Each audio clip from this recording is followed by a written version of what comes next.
Hi, my name is Ellie Redburn and this is my first assignment for EPP 1100. I believe a teacher is one who emulates a love of learning and genuine felt passion for educating young minds. What makes it fall under the category of a profession is when characteristics such as critical thinking, collaboration, self-reflection, and autonomous judgment are required. The expertise needed to educate young minds is far beyond a job description. Documents like the Code of Ethics and the APSTs, and the professional development a teacher has to undergo throughout their teaching is something that makes it, again, fall under the profession title. There are multiple strengths required for maintaining positive and effective teaching. I believe that my strengths are my social and emotional awareness. I will genuinely care about my individual students. I have an approachable manner, I am reliable and honest, and I value communication. My goal is that these qualities will continue to develop over the course of my study, and that I will be able to become a teacher who encompasses a high working ethical behaviour. The strengths that I mentioned are important to a teaching profession to help support and enable myself to have a classroom that is a safe environment for my students, both emotionally and physically. The Australian Professional Standards for Teachers, the APST, and the Code of Ethics for Teachers in Queensland encompass a formal framework of guidelines to help pre-service teachers like myself in the development process. If we look closely at the Code of Ethics, it provides us with 6 values that underpin a teaching profession.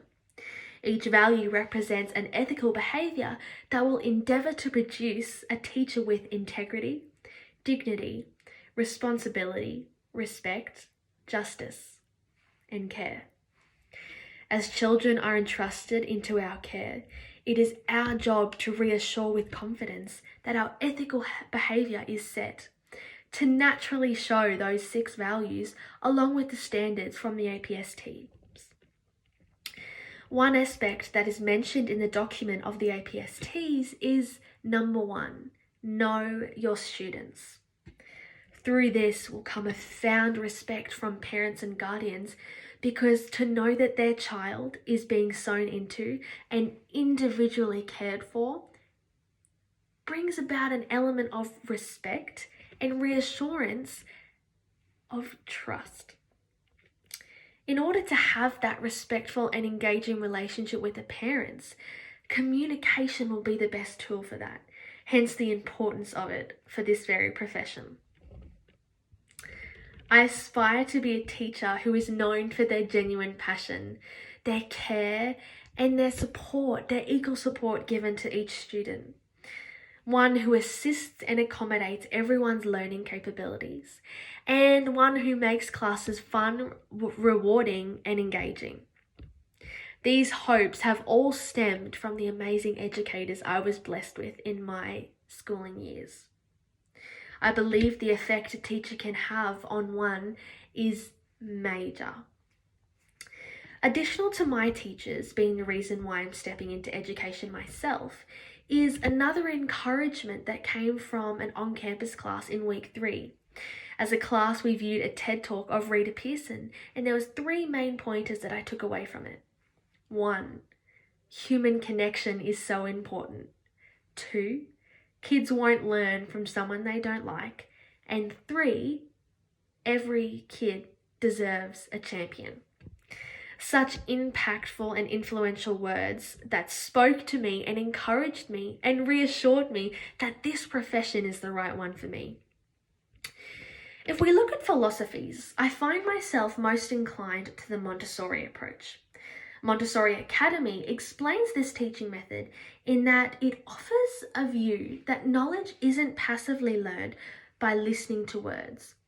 Rather, it is gained through experiences in the surrounding environment. The strategies and creativity to follow this approach would lead to numerous hands-on activities, movement, and accommodating class activities to develop a student's social skills along with their physical, intellectual, and emotional skills. These components resonate with me and my passions and interests because I believe that interactive class activities are extremely beneficial in the early years. Another approach and another philosophy I resonate with is progressivism. WH Magazine unpacks this approach and explains it as taking into consideration the three learning types: auditory, visual, and kinesthetic. Although I was mainly taught through the method of traditional teaching, I gained an appreciation of when kinesthetic learning was added into our class.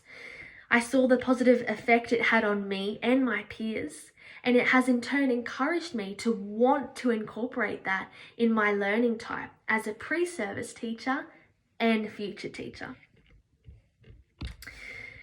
Now I'm going to talk to you about my personal responsibility going into a prac placement. As a pre-service teacher, going into my pre-prac visits, I need to be prepared. The responsibilities that will follow this would be being up to date with my assignments and the content that follows, having appropriate wardrobe choices, having the right stationery, and most vital, contacting the principal of my placement. Through this contact, questions such as asking for the class's learning topics would happen, asking for their behavioural standards and my responsibilities for what time I need to arrive and the meetings I need to attend. As a pre-service teacher in a pre-prac placement, it is my job to show initiative and professional behaviour through these actions. More topics to be discussed directly with my mentor teacher would be what work and expectations they hold of me. I believe that I could also ask for a class photo. I believe that knowing a student's name is both beneficial for teaching aspects, but more importantly, the connection. Asking for a class photo enables me as a pre-prac teacher to familiarise myself with the faces and names of students that I will be walking into to teach.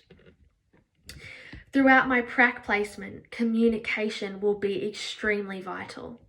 The tone and approach I take on that communication needs to be professional due to the environment I'm set in.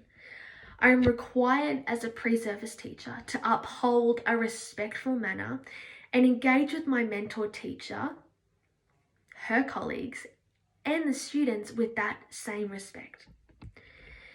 I believe that communication in teaching will not always be through voice. I believe it can be through our use of body language, the way we listen and reflect to both the students, parents, and for prac, our mentor teachers. So therefore, in this scenario, I would be communicating professionally with my students by engaging class activities, having appropriate levels of care, and making sure that the way I'm communicating is appropriate for the level and the grade I am teaching.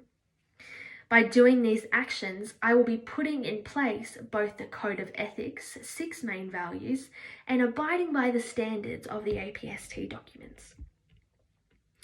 For teachers, following professional communication, I would contact them with questions through their school email only.